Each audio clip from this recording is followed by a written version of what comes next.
Israël au détriment des autres puissances occidentales, mais ça ne s'est pas traduit du tout par un changement ni politique ni médiatique, et on a au fil des ans rapidement ce qui concerne la propagande pro-israélienne en France. Pendant des années, elle s'était appuyée sur le concept mensonger de petit Israël, David, contre 5-6 États arabes, Goliath.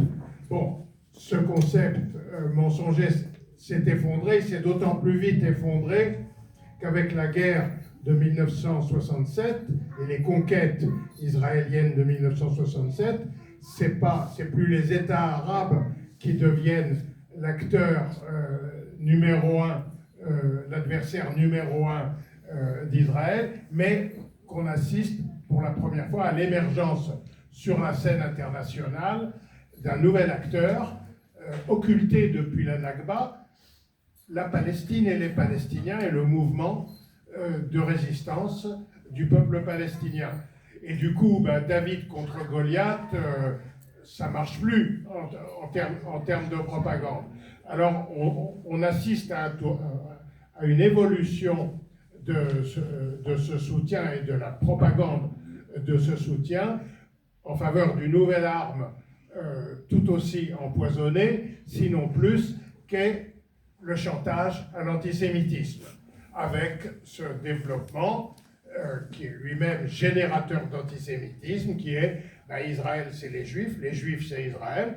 Si tu n'es pas content de ce que fait Israël, c'est que tu n'aimes pas les Juifs. Vous en savez autant que moi sur la question, et c'est évidemment un poison que nous combattons tous depuis l'émergence de celui-ci, c'est-à-dire depuis plusieurs décennies maintenant. Et un poison qu'on peut facilement qualifier de terrorisme intellectuel, qui nourrit incontestablement la répression que subit toute voix critique d'Israël et tout mouvement de solidarité avec la Palestine en France.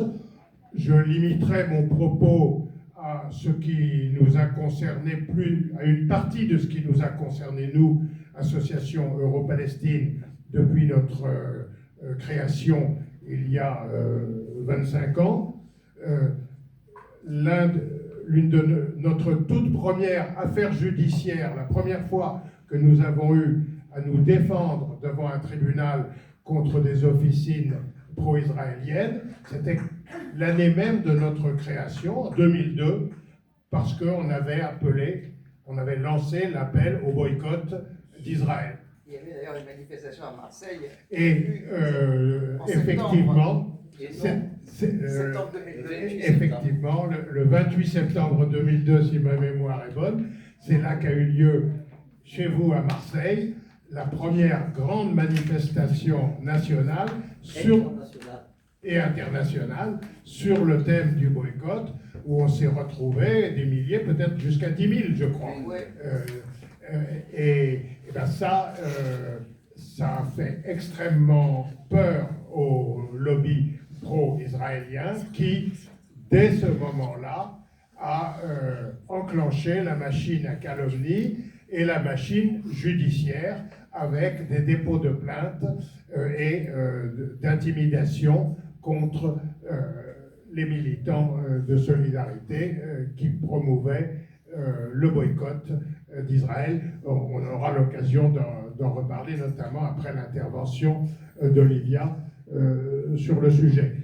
Nous-mêmes, au fil des ans, on s'est déplacé des dizaines de fois, je n'ai pas le compte exact, pour une dizaine de procès minimum visant des militants d'Euro-Palestine, notamment la directrice du site europalestine.com qu'est Olivia, puisque toute une partie des plaintes émanent d'actions ou de propos que nous avons nous-mêmes tenus sur notre propre site pour relater telle descente dans un magasin Carrefour, etc.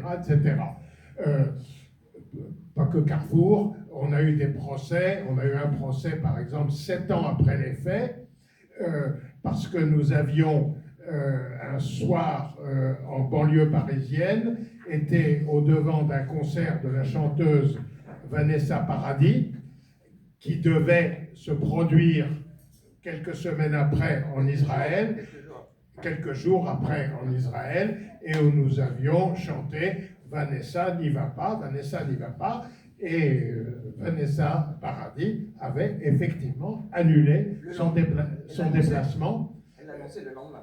Annoncé dès le lendemain son déplacement en Israël.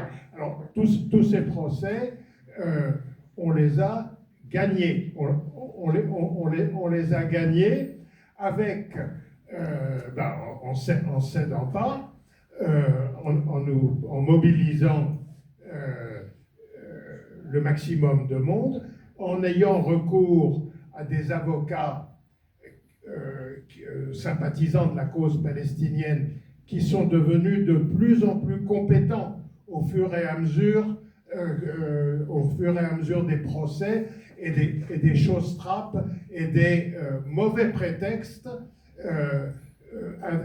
intentés contre le boycott en particulier. On a eu une phase de danger avec un arrêt de la plus haute juridiction française, la Cour de cassation, en 2015, qui était défavorable à notre cause, et les sionistes et le gouvernement, qui ont marché main dans la main depuis le premier jour, pensaient que la cause était entendue. Et on a eu plusieurs années, grosso modo de 2016 à 2020, où nous avons maintenu la campagne boycott au risque de procès supplémentaires, mais il n'était pas question de capituler, d'autant moins que au-dessus du 3e étage juridictionnel français, il y a le 4e étage qui s'appelle la Cour européenne des droits de l'homme, devant laquelle les militants qui avaient perdu, c'était des militants de Mulhouse, qui avaient perdu, sont allés. Et on finit par gagner en 2020 devant la Cour européenne des droits de l'homme, ce qui a réouvert largement les portes et redonné la frite, redonné du courage à des militants qui, pour certains, étaient quand même intimidés par le mauvais coup porté en 2015, et donc la crainte d'un risque élevé de condamnation. Alors, pour ce qui est de la partie judiciaire, Olivia prendra le relais, notamment avec la phase que nous vivons actuellement, qui n'est plus la phase boycott, majoritairement. Que je sache, il n'y a plus de procès pour des gens qui ont mené des opérations de boycott, où il n'y en a quasiment plus, mais elles sont, comme elle l'a dit dans son introduction, majoritairement, depuis le génocide, avec un nouvel outil totalement pourri lui aussi, dont on parlera, qui s'appelle l'article punissant l'apologie d'actes de terrorisme. La répression... Pas seulement d'actes. Pardon ? Pas seulement d'actes. Oui, pas seulement d'actes ou de propos.